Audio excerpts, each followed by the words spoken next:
What's up everyone, welcome back. Right now, there are plenty of contenders in the Eastern Conference. The popular picks among fans tend to be Milwaukee, Miami, Philadelphia, and maybe even Boston or Brooklyn. But one team that often fails to get any recognition at all, even when they're playing better than any of the aforementioned teams, happens to be the Toronto Raptors. Now, don't get me wrong here, I am not saying that they should be a top threat to win the East, but I do think they should be getting more attention.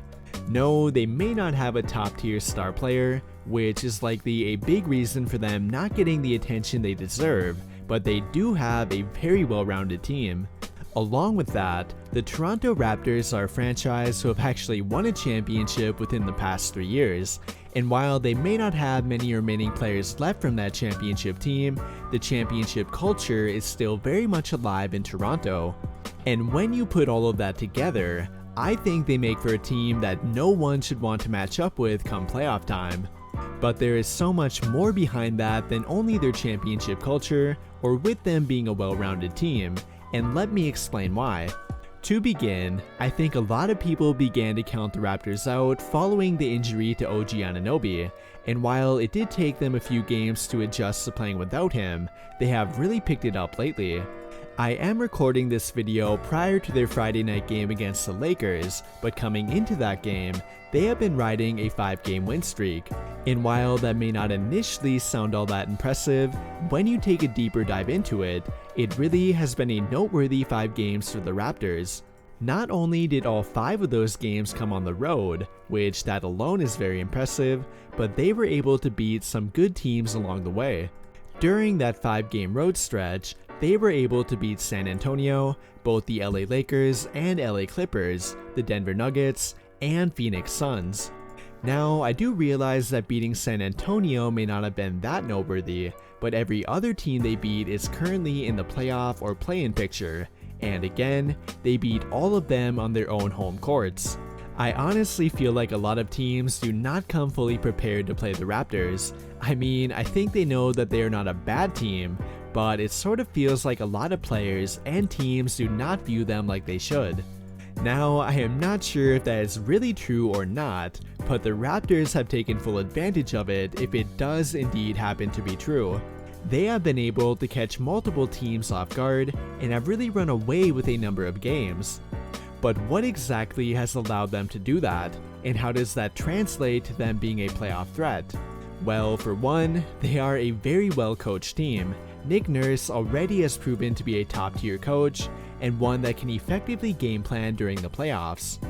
And most importantly, he has been to the top before. He knows what it takes to coach a championship contender, and is well aware of the adjustments that need to be made along the way.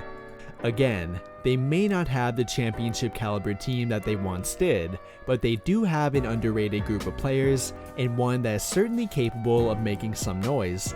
And what I like most about them happens to be their versatility. When healthy, the Raptors have one of, if not the most unique lineup combination in the entire NBA. Before OG Anunoby got hurt, they ran a lineup including Fred VanVleet at point guard, Gary Trent Jr. at shooting guard, OG Anunoby at small forward, Scottie Barnes at power forward, and then Pascal Siakam at center. The first thing that would likely come to your mind when looking at this lineup is that they do not run a traditional big at the 5. Rather, they rely on their length, effort, and versatility to help make up for that. Neither one of Siakam nor Barnes may be big enough to play at center, but they do not rely on one player alone to fill that role. The Raptors play defense and rebound with a collective group effort.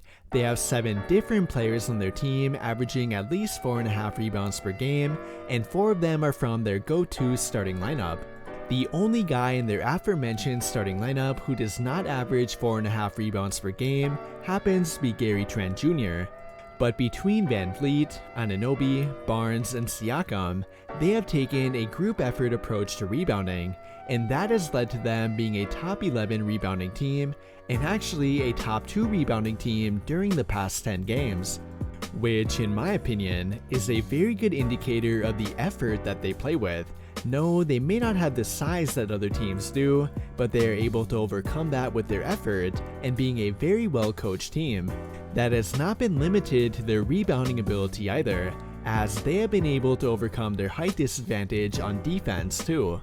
They may only be the 13th overall rated team on defense on the year, but that number is only continuing to climb, because during their past 10 games, they have been the number 2 overall rated defense.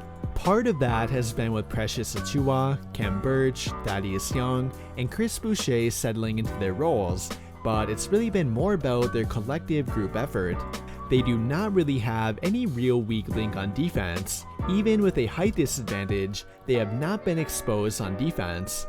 If anything, their defense has been able to expose other teams. They are number 3 in each of the following categories: points per game off turnovers, fast break points per game, and steals per game. All of which are even more impressive when you realize how well they take care of the ball. They turn the ball over at the 4th lowest rate in the entire NBA and give up the fewest amount of points per game off turnovers to their opponent. That is a deadly combination when it comes to the turnover battle, and as we know, taking care of the ball is priority number 1. If your team can effectively take care of the ball while at the same time causing the other team to turn the ball over, that will typically make the game go in your favor. And if the Raptors can do that during the playoffs, they will be a very tough out, and especially when you throw in their versatility, effort, and coaching. In conclusion though, I think the Raptors are a very underrated team going into the playoffs, and one that no one should want to match up with. They truly have a unique combination of players, and they have found an unconventional way to win, which I believe will give them an advantage come playoff time. But with that will conclude my thoughts on why the Toronto Raptors are a team that no one should want to play. And what do you guys think? How far do you think the Raptors can go? Let me know your thoughts by commenting down below and we can talk about it there.